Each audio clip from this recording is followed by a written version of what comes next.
বিশ্বম্ভরো দ্বিজবরো যুগধর্মকালো বন্দে জগৎপ্রিয়করো করুণাবতারো বৃন্দাবনে বিহরতো নিবিধৈর বিনোদৈঃ শ্রীদাসমিত্র গুরুবৃন্দমুদং বিধত্তো বৃন্দাসমললিতয়া চ বিশাখায়া চ সংক্ষেপমূর্তিযুগयो চরণে প্রপদ্যে শ্রীমদ্ভাগবতং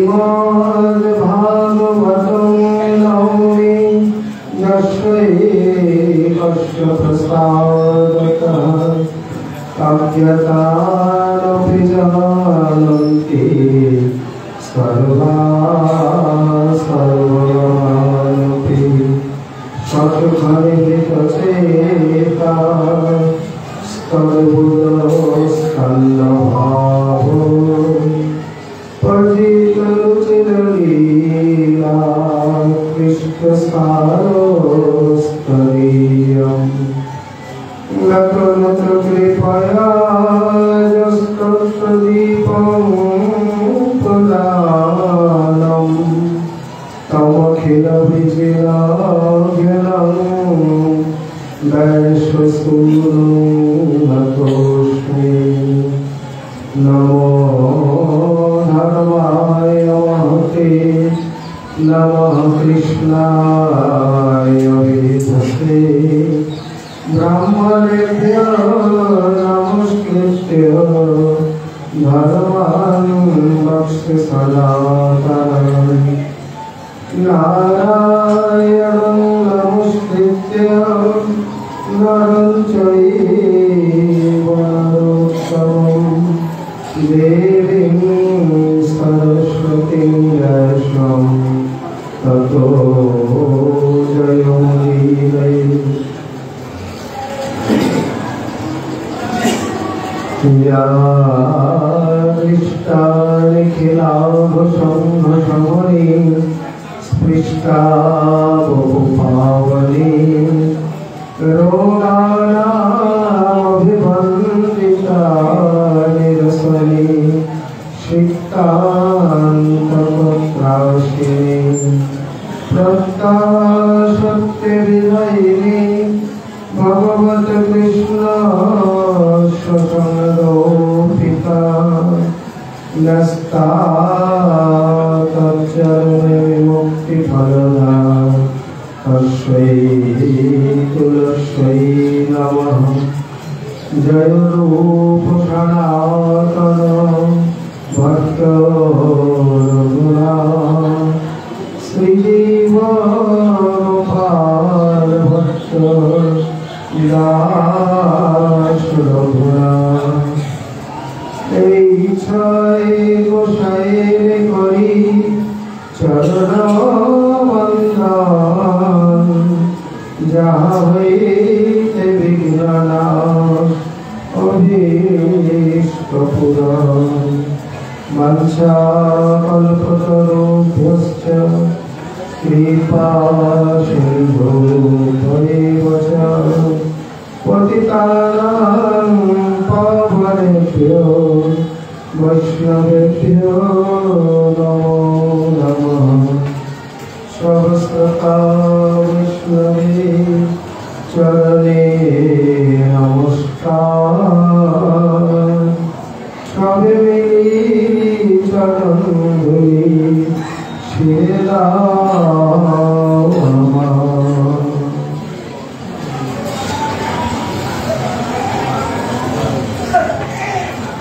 জয় জয় শ্রী চৈতন্য জয় নিত্যানন্দ জয় অদ্বৈত চন্দ্র জয়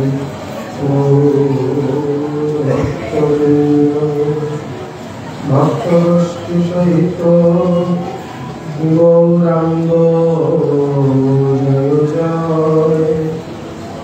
শুনিলে ভাগবত কথা ভক্তি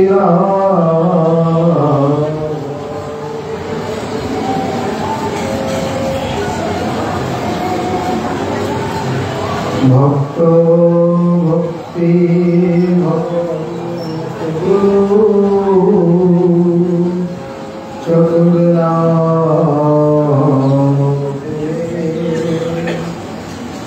इनके पदरज मंगल किए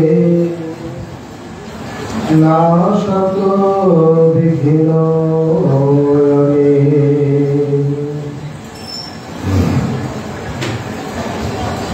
परम पूज्य पाद विश्ववरेण्य श्री श्री अमृतदास जी कृपा धन्य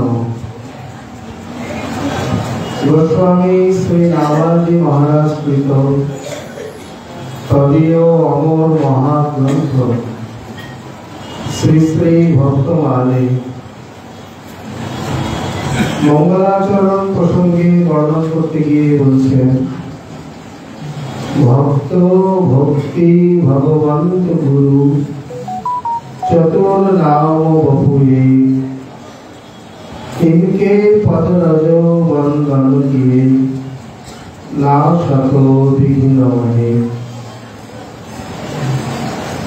এই পয়লালি ব্যাখ্যামালি প্রসঙ্গে আমরা গত কয়েকদিন যাবত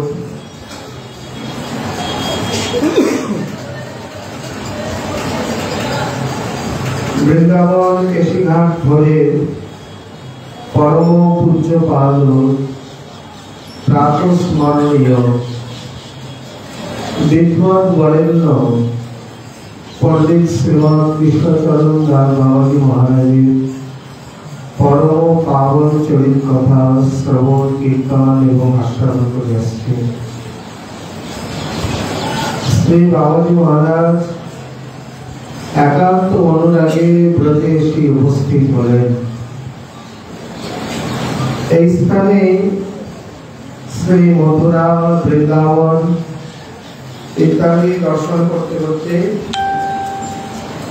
বর্তমান যেখানে কেশিঘাট ঘোর এই স্থানে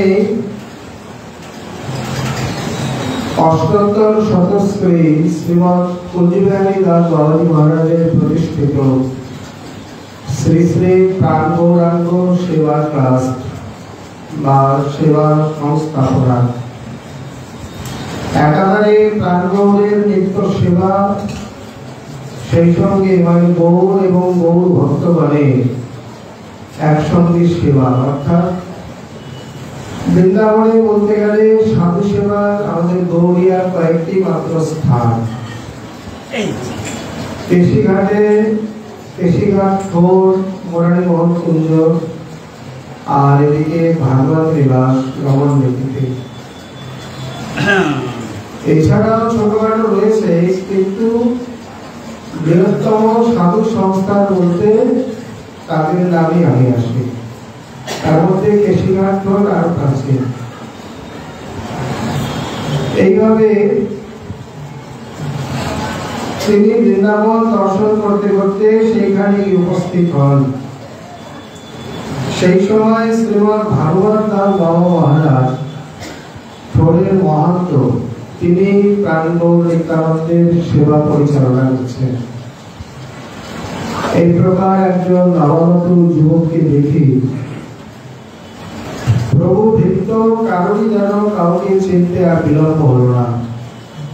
দুজনে গিয়ে উপস্থিত কোথায় নিতাই গৌরের চরণে উপস্থিত হয়ে শ্রী কৃষ্ণ মাঝি তিনি চিরতরে ভাগবত দাস বাবার চরণে আত্মসমর্পণ করলেন আর উনিও চিরতরে তার চিরচিহ্নিত দাসকে শ্রীচরণে স্থান দিলেন। শুভ দিনে শুভ লগ্নে শুভ কালে দীক্ষা মন্ত্র গ্রহণ করেন।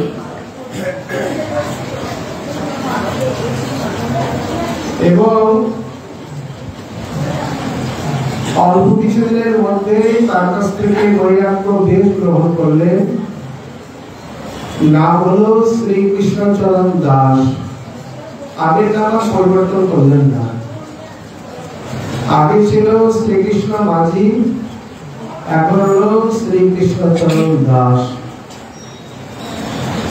তাহলে একটু বদলালেই হয়ে গেল? তাহলে হ্যাঁ, এর মধ্যে অনেক কিছু রয়েছে।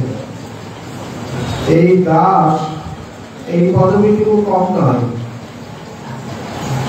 শ্রী সৎক্রিয়াসার টিপিকাদিতে উল্লেখ আছে যে পঞ্চ বা দশবিধ সংস্কারের মধ্যে দীক্ষা গ্রহণান্তর বা শ্রী গুরুদেব নদীর শিষ্যকে ভগবান নামে নামাঙ্কিত করবেন।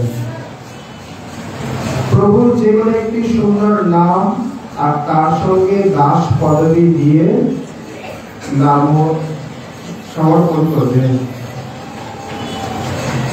এখানে গৌড়ীয় সম্প্রদায়ে এই ধরনের দাস ছাড়া অন্য কোনো পদবী পাওয়া যায় না। এখানে পাশাপাশি অনেকেই নিজেদের গৌড়িয়া বলে উল্লেখ করেও, স্থাপন করেও এই সকল রীতিনীতির ধার ধারে না।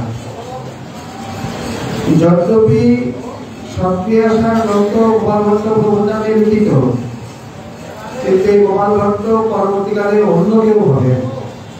কারণ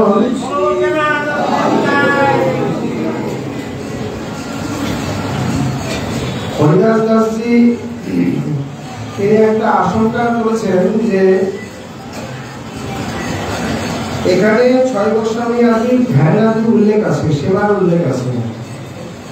এখন গোস্বামীগণ নিজেরা নিজেদের সেবার কথা বলবেন না, বলতে পারেন না। এই জন্যে এটি অন্য কোনো গোপাল ভট্ট নামে লিখিত বা গোপাল ভট্ট গোস্বামীর নামে আরোপিত। যাই হোক, এই গ্রন্থ তারা প্রকাশও করেছেন, কিন্তু সেই আদর্শ তারা মানেন না। বাস্তবে এখানে তো চরম পরম ফারাক।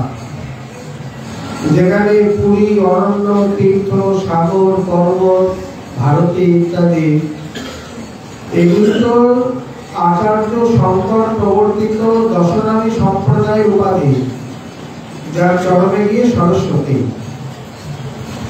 কিন্তু তারা সেই সকল উপাধি নিয়ে সন্ন্যাস নিতে ব্যস্ত এবং তাতে বিভিন্ন প্রকারের অন্য উপাধি দিয়ে, মানে দাস পদবীকে বাদ দিয়ে নিজেদের মনের মতো কতগুলো তৈরি করে নিয়েছেন।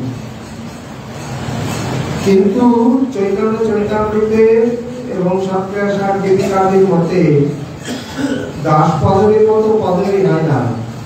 যদ্যপি সাধারণ বিচারে দাস পদবী একটি নিম্নতম পদবী বা অনেক সাধারণ, কিন্তু এখানে সেই জাতিগত দাস নয়।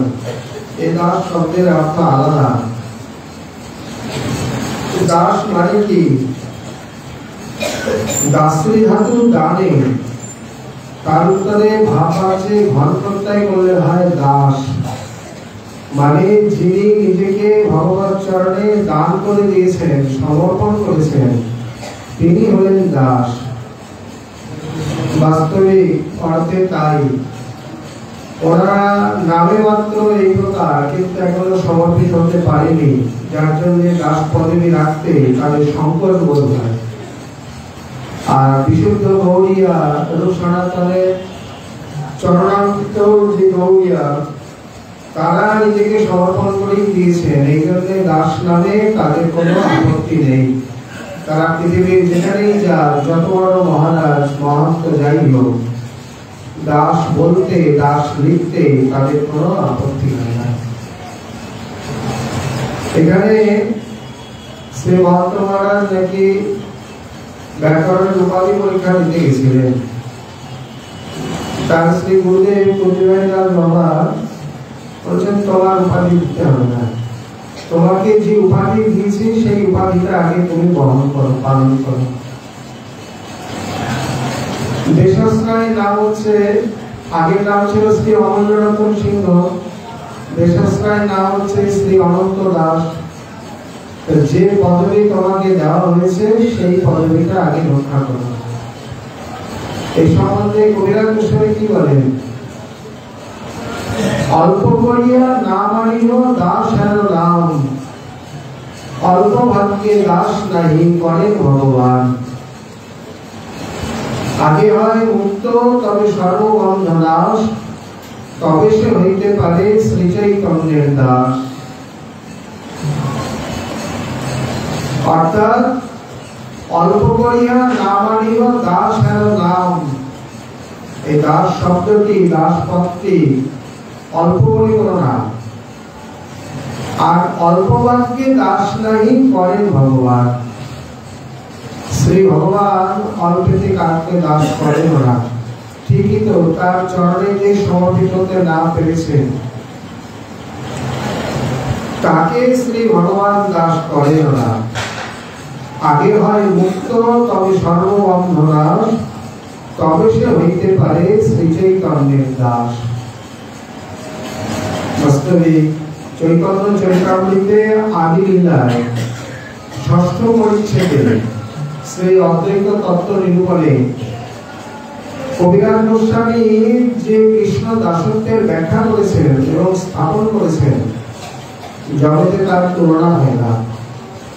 শ্রী অদ্বৈত প্রভু নিজে চৈতন্যের দাস মই, চৈতন্যের দাস, কার দাসের দাস মই, কার দাসের দাস। কৃষ্ণ দাস হও চিরে আশীর্বাদ করে, সর্বত্র এই ভাব। কৃষ্ণ দাস বিনু জগতে আছে কোন জানা। এছাড়াও কৃষ্ণ প্রেমের এক অদ্ভুত স্বভাব, গুরু সম লঘুকেও করায় দাস্য ভাব। অন্যের কথা ব্রজে নন্দ মহাশয়, সেও কৃষ্ণের চরণে রতিমতি যে মহান। অতএব এই ভাবটি হচ্ছে সর্বোত্তম। যার নিজের যে স্থায়ী ভাব সে তো রয়েছে, তার মধ্যেও এই সকল ভাব অন্তর্নিহিত হয়ে তাকে আর সমৃদ্ধ করে দিয়েছে। এখানে অবশ্যই এই পদের গৌরব তাকে বুঝতে হবে, তা না হলে তিনি যে কি দিলেন, আগে ছিল কৃষ্ণচরণ মাঝি, এখন হলেন কৃষ্ণচরণ দাস, নাম তো একই রইল, পরিবর্তন কি হলো? কিন্তু তিনি যখন দাসত্বে শ্রী ভগবান চরণে সমর্পিত হলেন, এই ভাবটি দীক্ষা দেশার সময় তাকে বুঝিয়ে দিতে হবে। তো কারণ অনেক নবীন ভক্ত বোঝে না। পাশে বৃন্দাবনে বেশ দিয়েছেন, আগের নাম ছিল এই বারাইপুর ক্যানিং এর দিকে, বাস্তব ঘটনা। আগের নাম হচ্ছে গোবিন্দ মন্ডল, তা বেশ দিয়েছে তার নাম হয়েছে গোবিন্দ দাস, কিন্তু তাকে সেইভাবে বুঝিয়ে বলা হয়নি, বা সেও ব্যাপারটি বোঝেনি। নবীন এসছে, অল্প দিনের মধ্যে বেশ দিয়ে দিয়েছে। তখনকার দিনে শ্রী রামানুজ বাবা প্রাচীন মূর্তি ছিলেন, উড়িয়া মহাত্মা। তা বেশ নিয়ে সকলের কাছে ভিক্ষা করতে হয়, তাদের কৃপা আশীর্বাদ দিতে হয়। এইভাবে তার কাছে যখন গেছেন, গিয়ে জিজ্ঞাসা করেছেন উনি, তোমার নাম কি? বলছেন আমার নাম গোবিন্দ মন্ডল। গোবিন্দকে ডেকে বলছেন, আরে বলে কি বলছে, বলে নাম কি বলছে শোনো। বলে তোমার নাম কি? বলে গোবিন্দ মন্ডল। বলে আরে দাদা, গোবিন্দ মন্ডল নয়, গোবিন্দ দাস। কেন? আমার আধার কার্ডে তো মন্ডলই আছে। বলে তো আধার কার্ড চুরাই দেখি এখন তো এই নাম। তার মানে এই যে মন্ডল থেকে দাস পর্যন্ত আসতে এই যতটুকু সময় লাগে ততটুকু সময় তাকে দেওয়া হয়নি, তার আগেই তাকে জোর করে টেনে আনা হয়েছে। প্রজাপতিকে কোনোদিন জোর করে প্রকাশ করা যায় না, ও নিজে নিজে মানে বের হবে, তাতেই তার রূপ রং আকৃতি বের হবে। জোর করে টেনে বের করতে গেলে তার মৃত্যু। বাস্তবিক পদের গৌরব, এই যে এটি কি বৈরাগ্য বেশ বা তার মহিমা, কেন এখানে দাস পদবী, এই সমস্ত গুলো না বোঝাবার জন্যই এই অবস্থা, আর কিছু নয়।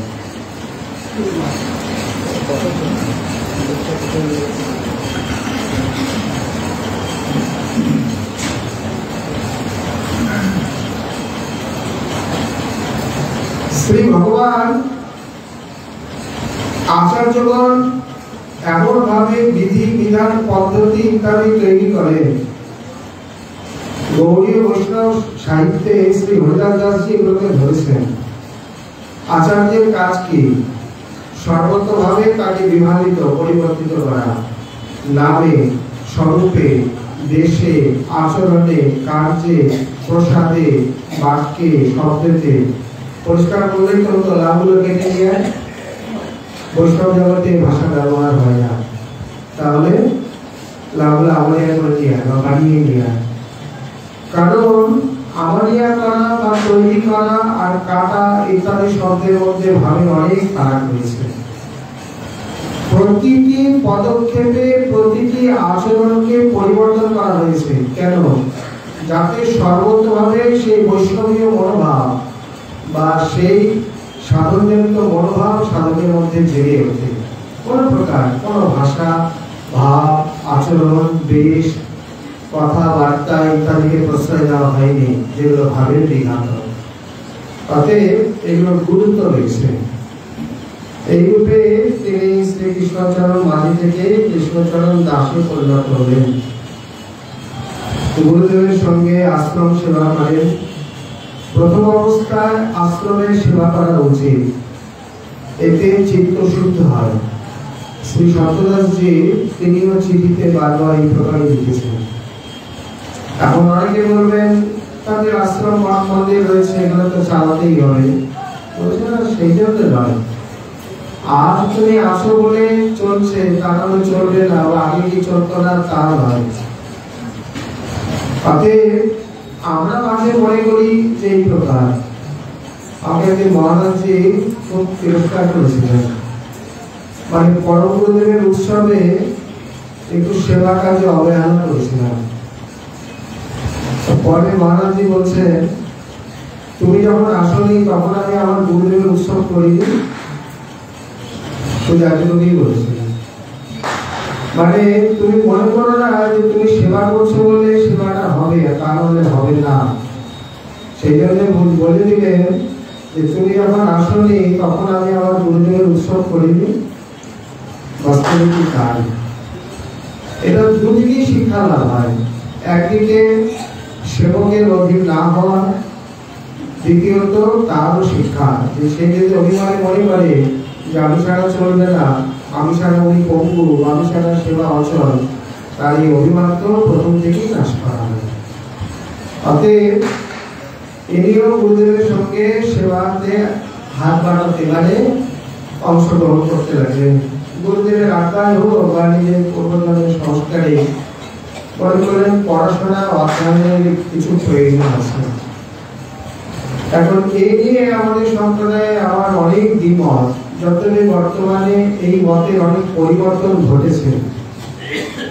আগেকার দিনে কিছু কিছু মহাত্মা তারা পড়াশোনা, পাণ্ডিত্য বা শাস্ত্র চর্চা এগুলোকে খুব একটা গুরুত্ব দিতেন না। চুপচাপ ঐকান্তিক ভজন, মানে ভজন মধ্যে কতগুলি অঙ্গ সীমায়িত, যেমন কমপক্ষে 2-3 লক্ষ নাম জপ, লীলাস্মরণ, নির্জলা ব্রত, ত্যাগ বৈরাগ্যের আচরণ বা বিলাস পরিক্রমা ইত্যাদি, সেই সঙ্গে অন্য কিছু। এই কতগুলি অঙ্গের মধ্যে সীমাবদ্ধ। পাঠ কীর্তন হতো, কিছু গোস্বামী গ্রন্থ আদি উপযোগী সেই সকলগুলো আলোচনা, বাদবাকি সমস্ত গ্রন্থের আলাপ আলোচনা হতো না। গোস্বামীগণ যে এত কষ্ট করে এত গ্রন্থ রচনা করে গেছেন, তার মধ্যে কত গ্রন্থ রচনা করে আবার তাকে সমাধিস্থ করে গেছেন। বৃন্দাবনে যে গ্রন্থ সমাধি রয়েছে, কারণ শ্রীমৎ মহাপ্রভু মুখ্যত 4টি কর্মের ভার দিয়ে আচার্য করে ব্রজে প্রেরণ করেন। তার মধ্যে লুপ্ত তীর্থের উদ্ধার মানে বৃন্দাবনের পুনঃ প্রকাশ, শ্রী বিগ্রহ সেবা স্থাপন, গ্রন্থ আদি প্রণয়ন এবং বৈষ্ণবীয় সদাচার শিষ্টাচার শিক্ষা নিজে আচরণ করে। মুখ্যত এই 4টি কাজের ভার দিয়ে তাদের ব্রজে পাঠানো হয় এবং বৈষ্ণবীগণ সবাই করেছেন। ব্রজভূমি কিছু না কিছু প্রকাশ করেছেন, সেবা প্রকাশ করেছেন, বিগ্রহ প্রকাশ, কেউ বিগ্রহ প্রকাশ করেছেন, কেউ বিগ্রহ সেবা প্রকাশ করেছেন। যেমন রূপ গোস্বামী গোবিন্দ এবং দামোদরকে প্রকট করেছেন, অনুরাগ মল্লিককে দামোদর প্রকট করেছেন, পরে পরে শ্রীজীবকে দামোদর দিয়ে দেন, আর বাকি সকলের মধ্যে শ্রীজীব প্রভু দামোদরকে প্রকট করেছেন। গোপালচন্দ্র গোস্বামীর প্রেমে সালগ্রাম শিলা থেকে শ্রী রাধারমণ প্রকটিত হয়েছেন, আর সনাতন প্রভু দামোদর চৌবের ঘর থেকে মদন মোহনের সেবা এনে প্রকাশ করেছেন। মদন মোহন আগে থেকেই ছিল, উনি সেবা প্রকাশ করেছেন। দাস গোস্বামীও গিরিধারীর সেবা প্রকাশ করেছেন, কারণ গিরিধারী আগে থেকেই প্রকট। যতই গোবিন্দ প্রকট, কিন্তু লুপ্ত মানে মাটির অভ্যন্তরে চলে গিয়েছিলেন, তিনি আবার পুনঃ প্রকট করেছেন রূপ গোস্বামী। আর রঘুনাথ ভট্ট গোস্বামী তিনি শ্রী ভাগবতকে বিগ্রহ রূপে শিলা পূজা অনুষ্ঠিত করে গেছেন। এছাড়াও শ্রী রঘুনাথ প্রভু রাধা বিগ্রহকে প্রকট করেছেন। শ্রী গোপাল গোস্বামী রাধা ছলচেতন ইত্যাদি, অভিনাথ গোস্বামী রাধা বৃন্দাবন চন্দ্র, চক্রবর্তীবাদ রাধা গোকুলানন্দ, ঠাকুর মশাই রাধা ব্রজমোহন, ওইটা 6 বিগ্রহের কাকতাবার্ত। যাই হোক, এইভাবে পরবর্তীকালে আচার্যগণ বিগ্রহ সেবা প্রকাশ, গ্রন্থ প্রকাশ, সদাচার আদি আচরণ তো আছে, আর ধাম আদি পুনঃ প্রকট হয়ে গেছে। তারপরে সম্প্রদায়ের ধারণ মানে সংরক্ষণ বা ভার গ্রহণ, এইভাবে প্রায় সব আচার্যের জীবনযাপন বা রীতিনীতি আমরা দেখতে পাই। এর মধ্যে শ্রীজীব প্রভু মানে গোস্বামীগণ এত কষ্ট করে, তখনকার দিনে বাতি কোথায়, এখন যেমন একটা শ্রী চল করার সঙ্গে সঙ্গে সব পাখাগুলো লাইটগুলো জ্বলে যাচ্ছে চলে যাচ্ছে, তখন তো এইসব নেই, একটা আলোর ব্যবস্থাও নেই। চকমকি আদি ঠুকে শুকনো পাতা কুড়িয়ে রাখতেন, রাতের বেলা যখন কোনো স্ফূর্তি হতো তাকে ঝেড়ে চুনোর কাগজে লিখতেন। আচ্ছা, এমনি কাঠের বা শুকনো পাতা পাতার যে আগুন, তার আলো অত পরিষ্কার হয় না, দেখবেন ঘোলা ঘোলা, অথচ সেই আলোতে কত কষ্ট করে তারা এত কিছু রচনা করে আমাদের সামনে প্রকাশ করে গেছেন। আর আমরা যদি তাতে অবহেলা অনীহা প্রকাশ করি, প্রকারান্তরে গোস্বামীগণকে অবহেলা অনীহা প্রকাশ করা হয়। তাহলে প্রাচীন পরম্পরা এরকম করতেন কেন? এখন ভজন সাধন সবাই করছেন, কিন্তু সকলের মন বুদ্ধি যে খুব উদার তা নয়। তারা মনে করতেন পাণ্ডিত্যের ফলে নাম যশ প্রতিষ্ঠা অর্থ এইসব আসবে, ভজন থেকে দূরে সরে যাবে। যে কোনো কার্যে যে কোনো কর্মের ভালো মন্দ দুটো দিক আছে, ক্রিয়া প্রতিক্রিয়া বিজ্ঞানের মধ্যে সবগুলোই আছে। যেমন একটা ছুরি বা চাকু দিয়ে প্রাণ হানিও করা যায়, তেমনি ওই ছুরিটা দিয়েও আবার অস্ত্রোপচার করে প্রাণ এনেও দেওয়া যায়। অতএব যার হাতে যেমন ব্যবহার হয়, যে যে মনোভাব নিয়ে ব্যবহার করে, তাই বলে যে বস্তুর দোষ হয়ে গেল তা নয়, ব্যবহারকারীর দোষ আমরা বস্তুর দোষে আলোচিত করে দিই। হয়তো কেউ এই প্রকার নাম যশে লিপ্ত হয়ে গেছে, অমনি না পণ্ডিতের ভজন করা যাবে না, পড়াশোনা পাণ্ডিত্য করা যাবে না। এমনকি কোনো কোনো শিক্ষিত শিষ্য হয়তো একটু পড়াশোনা করতে চায় বা কিছু, কোনো দরকার নেই, তাকে নিষেধ করে দেয়। বা যদি বলে বাবা জম্পি না দিন, আরে ওসবের দরকার নেই, ভোটান করো, নামই আপনি হৃদয়ে বিরাজ করতে করবে। এইভাবে এইরকম মনোভাব মতবাদেরও কম নেই সম্প্রদায়ে। যেমন প্রায় করে গোসাই ঘরে দেখা যায়, এখানে দীক্ষা শিক্ষা নিলে যদি বলে বাবা বৃন্দাবন যাবো, আরে বৃন্দাবন যাবি, এখনো রক্তই শুদ্ধ হলো না, আহারই শুদ্ধ হলো না, কি বৃন্দাবন যাবি, এখানে বসে ভোজন কর। যদি বলে বৃন্দাবনে তিলক লাগাবো, আরে এটি কতবার হয়েছে বৃন্দাবনে তিলক লাগাবি। শিষ্য এগোতে চায়, তাকে আরো টেনে নেই, ধরে নেই, কারণ সে যদি গিয়ে সবকিছু জেনে বুঝে ফেলে, তার চোখ ফেলে গেলে তখন তো লাঠি ঘোরাতে আমি অসুবিধা, তখন তো আমার উপরেই সে কথা বলবে, আমার উপরেই প্রশ্ন তুলবে, বাবা বৃন্দাবনের বাবাজিরা বা এইরকম দেখলাম এইরকম রীতিনীতি, আর আপনার এখানে এইরকম। যেমন বঙ্গদেশে বহু স্থলে রয়েছে এখনো একাদশী ছাড়া অন্য ব্রতাদি পালন হয় না। অদ্বৈত সপ্তমী, নিত্যানন্দ ত্রয়োদশী, রাধাষ্টমী, মহাদ্বাদশী ইত্যাদি ওগুলো হরিভক্তি বিলাসী খান। আমি নাম উল্লেখ করতে চাই না, মানে বাস্তব দৃষ্টি এখানে আপনার এই বঙ্গদেশে যে সকল শ্রীপাঠাদি আছে, একবার কোনো ভাগ্যে বসন্ত পঞ্চমী থেকে তার একদিন পরে অদ্বৈত সপ্তমী, এই সময় থেকে মাঘী পূর্ণিমা, নিত্যানন্দ ত্রয়োদশী ইত্যাদি পর্যন্ত বিভিন্ন শ্রীপাঠে পাঠের সৌভাগ্য হয়েছিল। দেখে তো অবাক। এখানে আবার সাফাই কিরকম, আমার খুঁজে বলেছেন তোর গ্যাসটা একটু শুধু একাদশীটা করলেই হবে, আর কিছু করতে হবে না। অদ্বৈত সপ্তমীর দিন, নিত্যানন্দ ত্রয়োদশী ইত্যাদির দিন মানে ধুম ভান্ডার যাকে বলে, শাক ডাল অন্ন ইত্যাদি দিন। তাহলে অন্য ধর্ম প্রতিষ্ঠানের সঙ্গে আমাদের এখানে পার্থক্য কি? সেখানে তো তারা ওই করে অষ্টমীটা বড়জোর ঠেলে ফেলে মধ্যাহ্ন পর্যন্ত থাকে, তারপরে দিব্যি লাড্ডু মান্ডা মিঠাই। এখানেও তাই। তাহলে ভাগ কোথায়, পার্থক্য কোথায়? অথচ যেখানে ওর শাস্ত্র বলছে একটি বিশুদ্ধ রাধাষ্টমী ব্রত 100টি একাদশী মানে ফল দান করে। তার মানে একটি রাধাষ্টমী লঙ্ঘন করা মানে 100টি একাদশী ব্রত লঙ্ঘন করা হয়ে গেল বা নষ্ট হয়ে গেল। অতএব প্রকৃতপক্ষে শাস্ত্র, বিশুদ্ধ সদাচার ইত্যাদি পরম্পরা এখনো পর্যন্ত যদি কোথাও থেকে থাকে তো বাবাজিদের ওই ছেঁড়া ঝোলার মধ্যেই আছে, অন্যত্র খুব কমই চোখে পড়ে। এখন সেখানে গেলে যদি চোখ খুলে যায়, চোখ ফুটে যায়, তাহলে তো মুশকিল, আর নিজের অধীনে রাখা যাবে না। মানে একেবারে নির্হেতু নিষ্কাম ভাবে বা স্বার্থ শূন্য হয়ে তাকে ভজন পথে এগিয়ে দেওয়া খুব কম জনের কাছ থেকেই পাওয়া যায়। এই জায়গাটা আমরা প্রায় 99 জন ভুল করি। সবাই মনে করি যতটা পারা যায় অধিক করে রাখি, বশ করে রাখি। এইভাবে বশ করা যায় না। অনেকে আছে অন্য কারো বলতে করতে দেন না, অন্যের সঙ্গ করতে দেন না, বৃন্দাবনে যেতে দেন না। এইভাবে কি কারি বশ করা যায়? একটা ছোট্ট কথা, ভগবান সকলকে সৃষ্টি করে ছেড়ে দিয়েছেন, কাউকে ধরে রাখেন। নিজে নিজে ঘোরো, দেখো, বোঝো।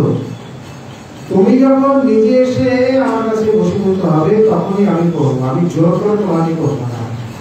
বরঞ্চ প্রায় ক্ষেত্রে দেখা যায় যারা জোর করে কাউকে বশীভূত করে রাখতে যায় যে কোনো ভাবে, তারা তাকে বশীভূত করে রাখতে পারে না। মুক্ত প্রবলনে ছেড়ে দিতে হয়, বরঞ্চ আরো দূরে সরিয়ে দিতে হয়, যেটা আমাদের সম্প্রদায়ে আবার খুব রয়েছে।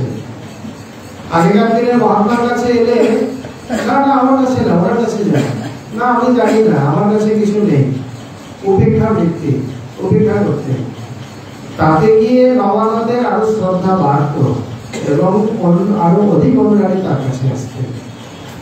বাস্তবে ধরে রেখে বশীভূত করা যায় না, ছেড়ে দিয়েই বশীভূত করা যায়।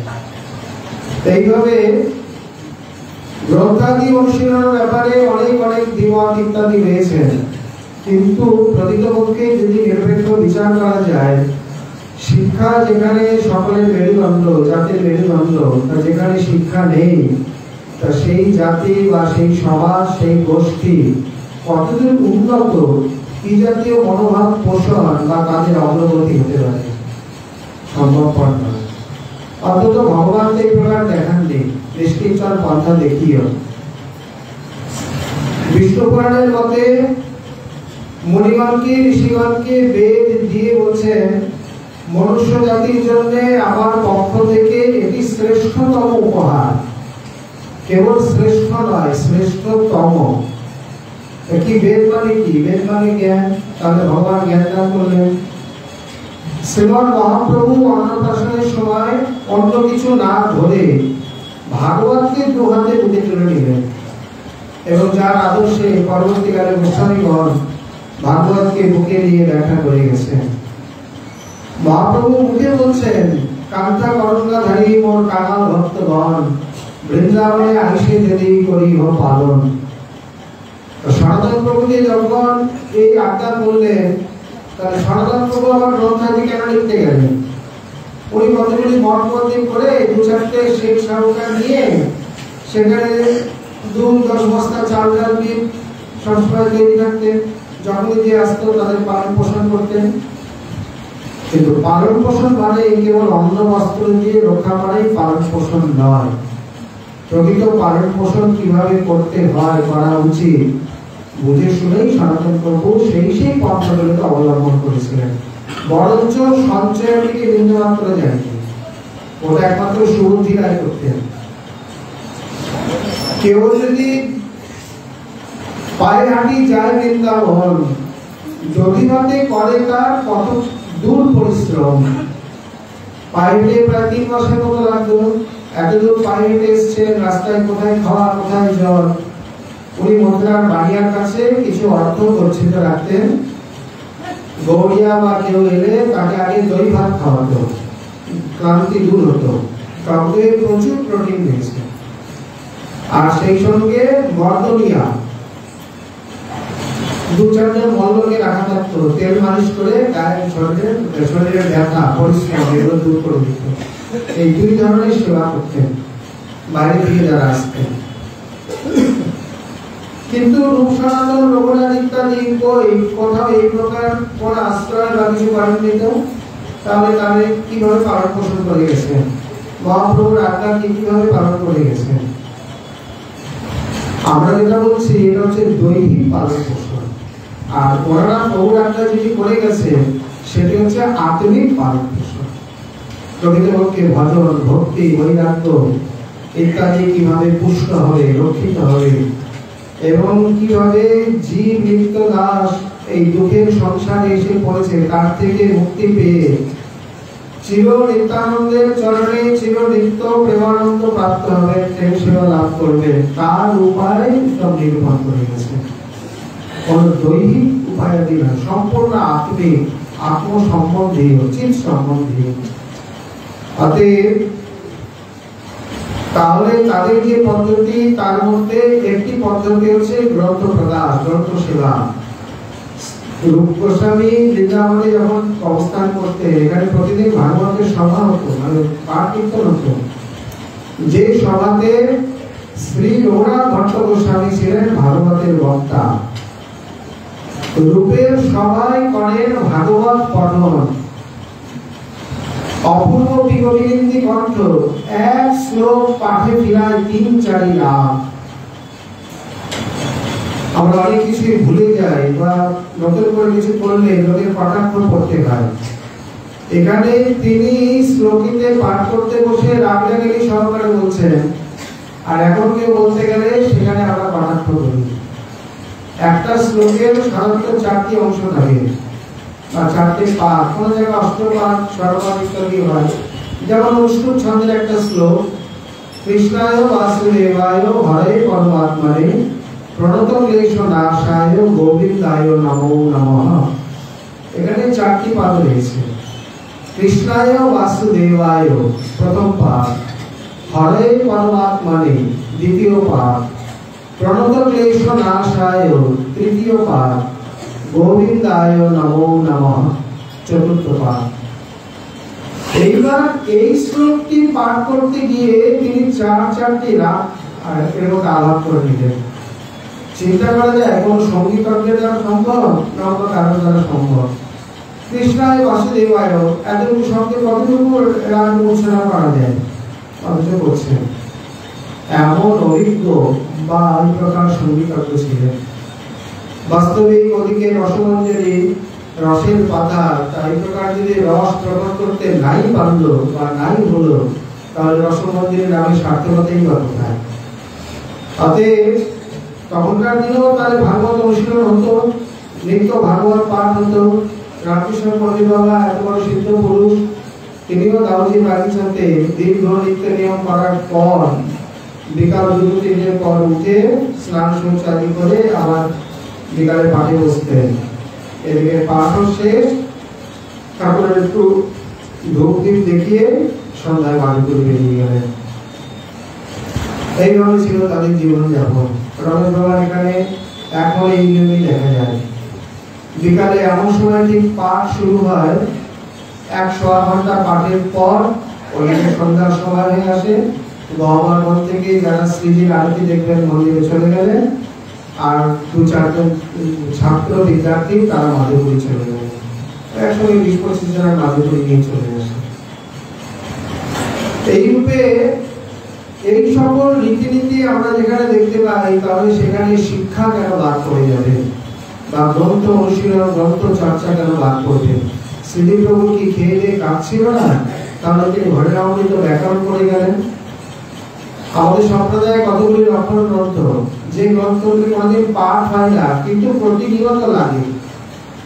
লক্ষণ গ্রন্থে কখনো পাঠ হয় না প্রায় করে, যেমন হরিনামামৃত ব্যাকরণ শব্দশাস্ত্রের লক্ষণ গ্রন্থ, ভক্তি রসামৃত সিন্ধু বিধিভক্তির লক্ষণ গ্রন্থ, উজ্জ্বল নীলমণি রাগ ভক্তির লক্ষণ গ্রন্থ, অলঙ্কার পুস্তক অলঙ্কার শাস্ত্রের লক্ষণ গ্রন্থ, ছন্দ পুস্তক ছন্দশাস্ত্রে, কাব্য পুস্তক কাব্যশাস্ত্রে, এই প্রকার 6-7টির ওপর লক্ষণ গ্রন্থ রয়েছে। কেবল হরিভক্তি বিলাস আর এক স্মৃতি গ্রন্থ। তাহলে ওনাদের শুধু তাই না, ব্যাকরণ দুটি আছে, একটি লঘু হরিনামামৃত, তাকে নিয়ে শ্রী প্রভু আবার বৃহৎ হরিনামামৃত করে। এছাড়াও রূপগোস্বামীর ব্যাকরণের উপর আরেকটি গ্রন্থ রয়েছে, প্রযুক্তাখ্যাত মঞ্জরি ধাতু সূচি। ওনারা বুঝেছিলেন এগুলোর প্রয়োজন আছে, এই জন্যে এত বড় রসের গ্রন্থ পড়েও আবার এই প্রকার যার যার মধ্যে শুষ্ক সেই ব্যাকরণ গ্রন্থাদিও প্রণয়ন করে গেছে, যাতে অন্য ব্যাকরণাদি পড়ে সংস্কৃত সময় শিক্ষা লাভের ছলে সময়টা নষ্ট না হয়। এই জন্য হরিনাম দিয়ে তৈরি করেছেন, যাতে ব্যাকরণ শিখতে শিখতেই হরিনাম হয়ে যায়। এবং এমনভাবে সূত্রগুলো তৈরি, এর মধ্যে তত্ত্ব রহস্য জ্ঞান, সৃষ্টি রহস্য, লীলা তত্ত্ব ইত্যাদি বিবেক হয়ে যাবে যদি ঠিক মতো পড়তে পারি। কত বড় অভিজ্ঞ দূরদর্শী এখানেই বোঝা যায়। তিনি ঠাকুর নরোত্তম, শ্রীনিবাস, শ্যামানন্দ, যে তিনজন এলেন, ভারত গদাধর ভট্ট আদি প্রত্যেককে পড়াশোনা করেছেন, নিজে শিক্ষা দিয়েছেন, নিজে পরবর্তীকালে আচার্য অধ্যাপক রূপে বৃন্দাবনে সুপ্রতিষ্ঠিত হয়েছেন। এবং তারা আসলেন চির ব্রজবাস করতে, তাদের তিনজনকে একসঙ্গে ব্রজের বাইরে পাঠিয়ে দিলেন। উনি জানেন না ব্রজের মহিমা, ব্রজবাসের মহিমা উনি জানেন না, তাহলে উনি থেকে ওরা নবাগত ছাত্রগণকে পাঠিয়ে দিলেন। একজন আচার্যের অনেক অনেক ভূমিকা, কেবল আপেক্ষিক শাস্ত্র দেখলেই হয় না, এক শাস্ত্র দেখলে হয় না, আরো সব শাস্ত্র রয়েছে। সম্প্রদায়ের প্রচার প্রসার তাদের মাথার উপরে, সেই গুরু দায়িত্ব পালনের জন্যই তারা এই আচরণ করেছে। ব্রজের এত মহিমা থাকা সত্ত্বেও লোকনাথ প্রভু জীবনে একটি মাত্র শিষ্য করলেন। ঠাকুর মশাই বলে বলতে পারবেন কজন? শ্রীনিবাস, নরোত্তম, শ্যামানন্দে কজন শিষ্য কেউ বলে বলতে পারবে? উদ্ধার লীলায় তারা তিনজনই মেতে গেছেন। যেমন ভাবে পাষণ্ড দলন, তেমনি ভাবে সুর প্রকাশ, গ্রন্থ প্রকাশ, অনুবাদের জানে, শিষ্ট জানে, লালন পালন পোষণ এবং ধর্মের প্রচার প্রসার মুক্ত প্রগ্রহ ন্যায় তিনজনই করে গেছেন, যার জন্য তিনজনের শিষ্যের কোনো ঠিকানা নেই। অথচ লোকনাথ প্রভু একটি শিষ্য করলেন। এখন এখানে কোনো সংকীর্ণবাদী যারা আক্ষরিক অর্থ করে থাকে, তারা বলবে ঠাকুর মশাই গুরুদেবের আদর্শকে লঙ্ঘন করেছেন, উপযুক্ত শিষ্য না। ওনার গুরুদেব করতে হয় তাই নামে একটি শিষ্য করেছেন, আর ইনি ঘন্টায় ঘন্টায় বলবে ঠাকুর মশাইয়ের গুরু ভক্তির সমালোচনা। তাহলে আপনার মতো নবাগত, মানে সেই কালিকার পড়ুয়া জগা, তারা এসে করবে, তাই নাকি? আমি একটু সম্প্রদায় হয়েছে আর কি। এইরকম সংকীর্ণ ব্যক্তি যদি সম্প্রদায়ের আচার্য হয়ে বসে, তার হাতে যদি শাসনদণ্ড বা এই প্রকার মানদণ্ড সে পড়ে, চললেও সেইভাবে। যাই হোক, শিক্ষা জীবনে কত প্রয়োজন আছে এই কথা নতুন করে বলার কোনো প্রয়োজন নেই। ঔপনিষদিক যুগে আমরা দেখি যেখানে ভাগবত বলছেন স্ত্রী শূদ্র দ্বিজ বন্দনা ত্রৈলা শ্রুতি গোচরা, স্ত্রী, শূদ্র আর নিন্দিত ব্রাহ্মণের ভেদ অধিকার নেই।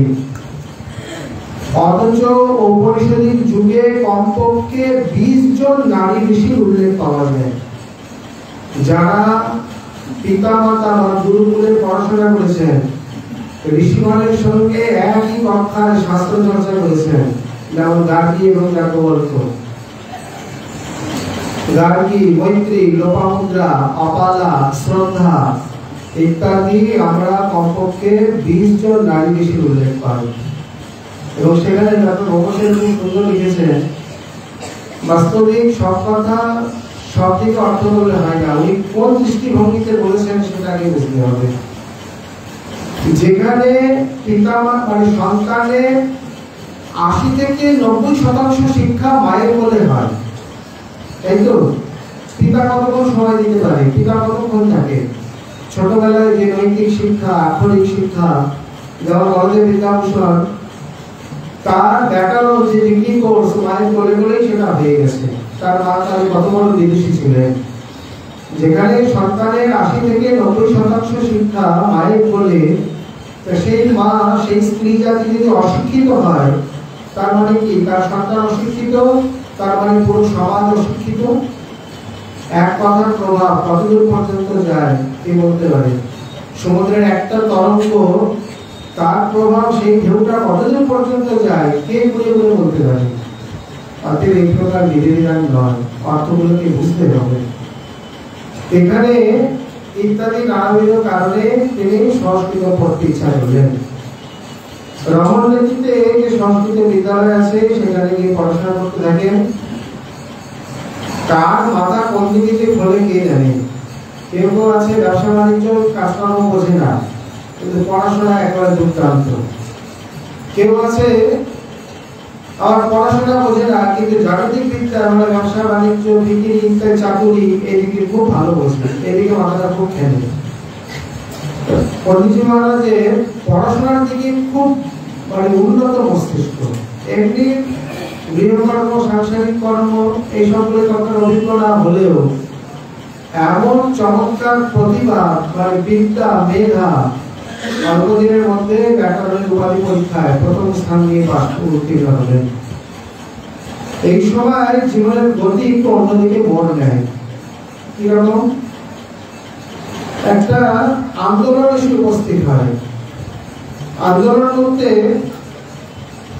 তখনও ভারতবর্ষ পরাধীন, মানে পরাধীন বলতে স্বাধীনতার সময় 1946-47 এই সময় একটা প্রোগ্রামের গুঞ্জন ওঠে যে ভারত ভাগ হবে এবং নবদ্বীপ পশ্চিম পাকিস্তানে চলে যাবে, নবদ্বীপ হিন্দুস্তানে থাকবে না।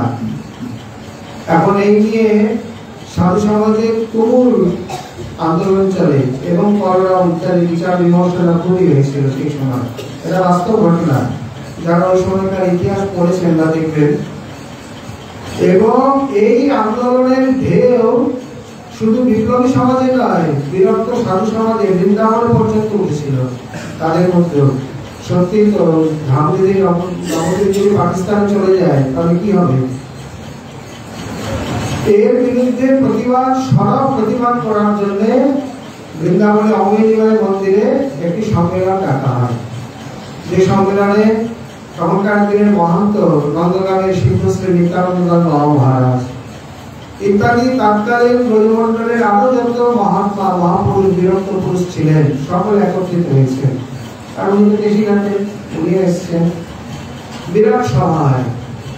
এবং সেইখানে প্রস্তাব হলো যে যদি এইভাবে নবদ্বীপ চলে যায় তাহলে তার বিরুদ্ধে কে কে অংশগ্রহণ করবেন। সর্বপ্রথমে হাত উঠল সিদ্ধ নিত্যানন্দ দাস বাবা, আর দ্বিতীয় হাতটা উঠেছিল আমাদের কৃষ্ণচরণ পণ্ডিতজি মহারাজ।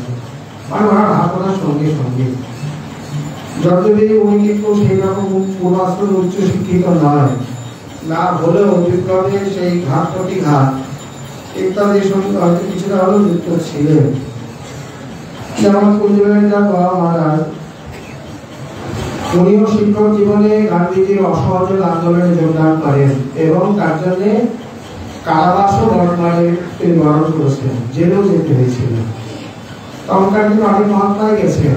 গোবর্ধনের পণ্ডিত গয়াপ্রসাদ পণ্ডিতজি মহারাজ, উনিও গান্ধীজির সঙ্গে অসহযোগ আন্দোলনে ছিলেন। এইভাবে দ্বিতীয় হাতটি ওনার ওঠে। আর মহন্ত মহারাজজি মানে নিত্যানন্দ বাবা এই সম্মিলনের পরের দিনই নবদ্বীপ রওনা হয়ে যান। গুরুদেবের আজ্ঞা নিয়ে কৃষ্ণনারায়ণ পণ্ডিতজিও রওনা হন। নবদ্বীপে গিয়ে আবার দুজনের দেখা সাক্ষাৎ পেয়েছে। কিন্তু পরে খবর হলো যে না, নবদ্বীপকে বাদ দিয়ে বিভাজন রেখা টানা হয়েছে, নবদ্বীপ হিন্দুস্তানি থেকে যাবে। সকলে খুব আনন্দিত হলেন।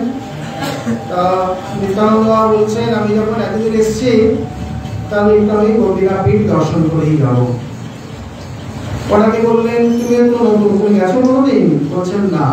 বলে চলো দুজন একসঙ্গে যাই। টিকিট আজ উনি ব্যবস্থা করে দিলেন, কারণ তখন অনেক প্রভাব, অনেক শিষ্য ইত্যাদি।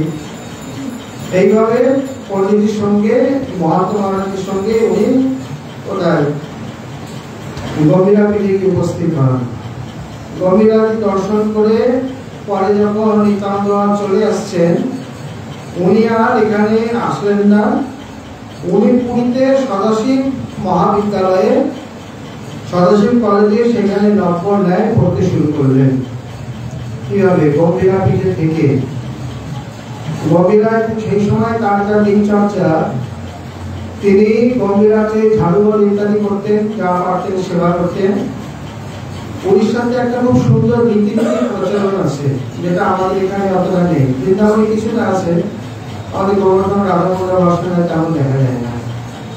উড়িষ্যার যে কোনো বড় বড় মন্দিরে বহু বিদ্যার্থী থাকে, যেমন হরিদাস মঠ ইত্যাদি, ঝাঁপিদা মঠে বা অনেক জায়গায় বাইরে থেকে বা যারা অত পয়সা করি নেই যে ঘর ভাড়া নিয়ে থাকবে বা পুরীতে পড়তে এসছে, তারা মন্দিরে আশ্রয় নেয়, মন্দিরেই প্রসাদ পায়, মন্দিরেই থাকে। তার জন্য কোনো টাকা পয়সা দিতে হয় না, কিন্তু সেবা কাজ করে দিতে হয়।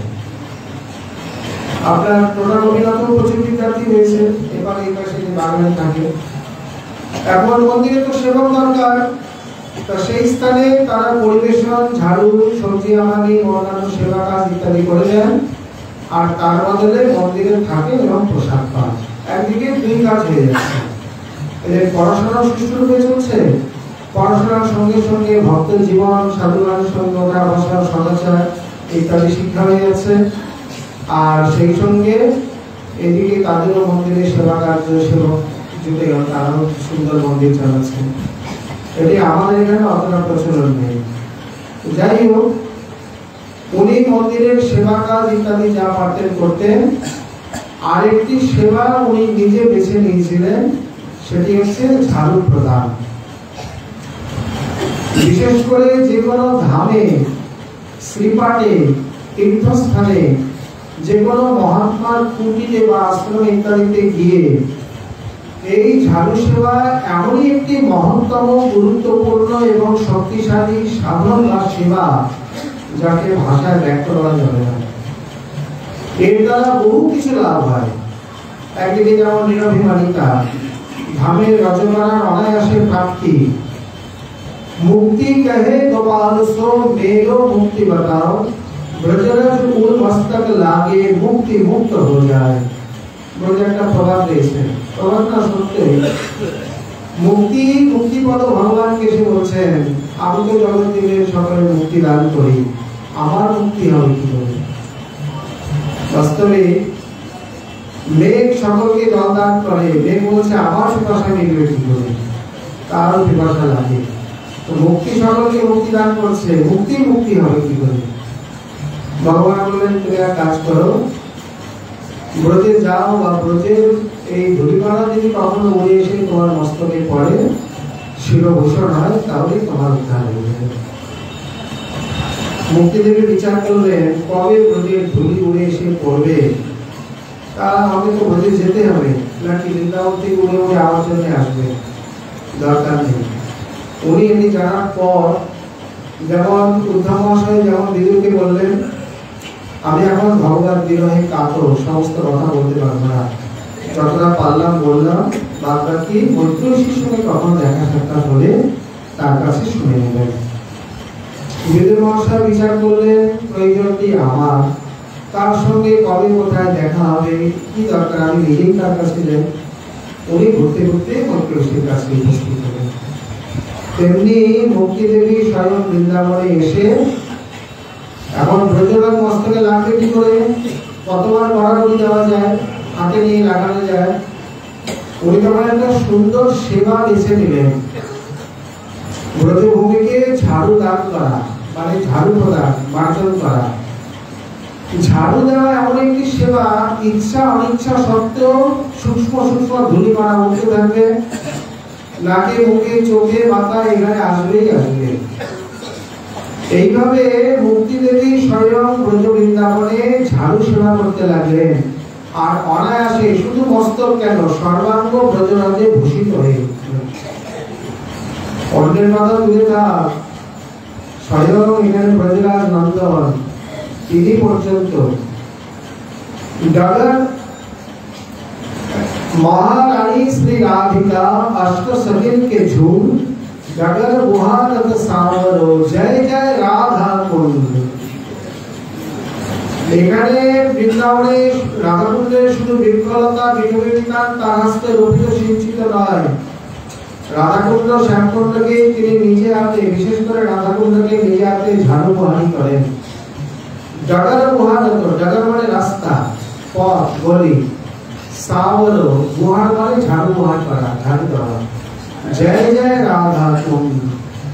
অতএব যেখানে অনন্ত কোটি ব্রহ্মাণ্ডের মহানায়ক মহাপরিপালক তিনি এই স্থানে ঝাড়ু বহানি করতে পারেন, সেখানে আমরা কোথাকার কে না করেছে, ভগবান থেকে, মুক্তি দেবী থেকে, গোস্বামীগণ থেকে, তারপরে শ্রী নীলকণ্ঠ বাবা, হরিদাস দাসজি মহারাজ, আরো কত শত মহাপুরুষ, যে হরিদাসজি ঝাড়ু করতে করতে এখানে এই মাধুরী বৃক্ষতলে একদিন প্রদর্শন লাভ করেছিলেন।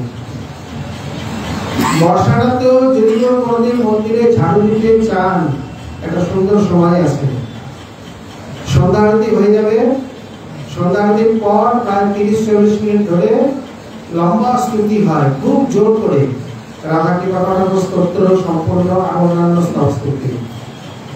এই সময় ঠাকুরের ভোগ হয়ে যায়, আর বিরক্ত শান্তিদের রাধারানীর একটু করে প্রসাদ দেওয়া হয়, সেটা চুলা ঘরের পাশে।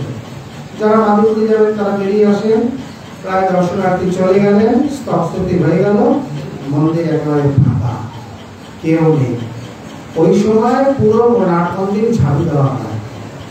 অনেক বড় মন্দির, অনেক ফুল পড়ে থাকে, আর সেবক সেখানে 2-4 জন থাকে, অনেকে যার দাঁড়িয়ে না তারপরে চলেই যায়। যদি কোনোদিন বর্ষারা মহলকে ঝাড়ু দিতে হয়, বিশ্বমানবপুরকে ঝাড়ু দেওয়ার ইচ্ছা থাকে, তাহলে সন্ধ্যা আরতির পর অপেক্ষা করতে হবে। তার আধা ঘন্টা 40 মিনিট পর মন্দির পুরো খালি হয়ে যাবে, ইচ্ছা মতো পুরো মন্দির ঝাড়ু দেবে। আরো থাকে 2-4 জন চলে থাকে, তথাপি নিতান্ত কম সৌভাগ্য লাভ হয় না সেখানে, অনেকটা জায়গায় ঝাড়ু দেওয়ার ভাগ্য লাভ হয়। এইভাবে যে কোনো ধামে, শ্রীপাঠে, তীর্থে, গুরু বৈষ্ণবের আশ্রমে বা তাদের কুটিরে আদিতে গিয়ে এই ঝাড়ু সেবার মতো আর সেবা হয় না। এখানে শ্রী পণ্ডিতজি মহারাজ ওই গভীরাটিতে ঝাড়ু দিতে দিতে একদিন ঝাড়ুর ফলকে, যেমন যে শ্রী রণছন্দাসজি মহারাজ চিত্রকূটের মহান্ত, উনি বৃন্দাবনের অপ্রাকৃত ঝাঁকি দর্শন করেছিলেন রাধাচরণ দাসজির মুখে শুনে, অনেকের জন্য শ্রী পণ্ডিতজি মহারাজ ঝাড়ু দিতে গম্ভীর অঙ্গনে এই প্রকার অপূর্ব সেই দিব্য মণিময় ধামের দর্শন লাভ করেন, ওই প্রায় মসজিদের মতন। এবং শ্রীমান মহাপ্রভুর এই কৃপা কণিকা লাভ করে মনের আনন্দে তিনি সেখানে আরো দিব্যের মনের অবস্থান করতে থাকেন। বিকালে পাঠ, ওদিকে পড়াশোনা, ঝাড়ু বহানি সেবা, এবং এই কলেজ থেকে তিনি যখন পাশ করলেন, নবপড়ায় প্রথম বিভাগে প্রথম স্থান উত্তীর্ণ লাভ করে স্বর্ণপদক, আর কাব্য বিভাগে দ্বিতীয় স্থান অধিকার করে রৌপ্য পদক, এবং তখনকার দিনে 40 টাকা, মানে কোন সময় 1947-48 কথা, তখনকার দিনে 40 টাকা সোনার পদক এবং রূপার পদক ইত্যাদি নিয়ে সসম্মান উত্তীর্ণ হবে। সঙ্গে সঙ্গে মহাবিদ্যালয় থেকে চাকরির অফার, আমাদের এখানে তাহলে আপনি শিক্ষকতা করুন, অধ্যাপকের পদে নিযুক্ত? বলছেন না, আমি জ্ঞানার্জনের জন্য শিক্ষালাভ করেছি, অর্থ উপার্জনের জন্য না। তবে আমি এখানে যতদিন আছি আমি পড়িয়ে দেবো, কিন্তু নিঃশুল্ক, আমি কোনো জীবিকার জন্য অর্থাৎ গ্রহণ করবো। প্রসাদ তো আমার গম্ভীরা থেকে হয়, আপনাদের যদি ইচ্ছা হয় তাহলে গম্ভীরা কিছু সেবা করে দিতে পারে। এইভাবে আগে ছিল অধ্যায়ন, এখন হলো অধ্যাপনা, আর পাঠ কীর্তন। ঝাড়ু ছাড়েননি, এখন ডিগ্রি লাভ করেও ঝাড়ু যে করেন ছিলেন, ঝাড়ু সেবা করেই গেছেন, এবং বাদ বাকি সময় অন্যান্য সেবা ইত্যাদি সৎসঙ্গ করেছেন। এইভাবে বেশ কিছুদিন তিনি লীলাদ্বীপ থেকে তারপরে আবার ব্রজ অভিমুখে রওনা হন। পরবর্তী চরিতাংশ আবার জীবন বর্ণন করছেন শ্রীমান মহাপ্রভু কৃপা হলে আবার আমরা আগামীকাল সেই শাসনের আশা রাখি। আজকে আমাদের শ্রী শ্রী ভক্তবার কথা এখানে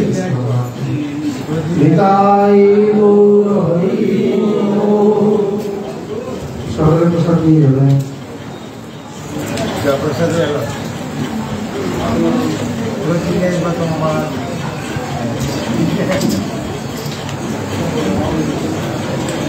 Amen.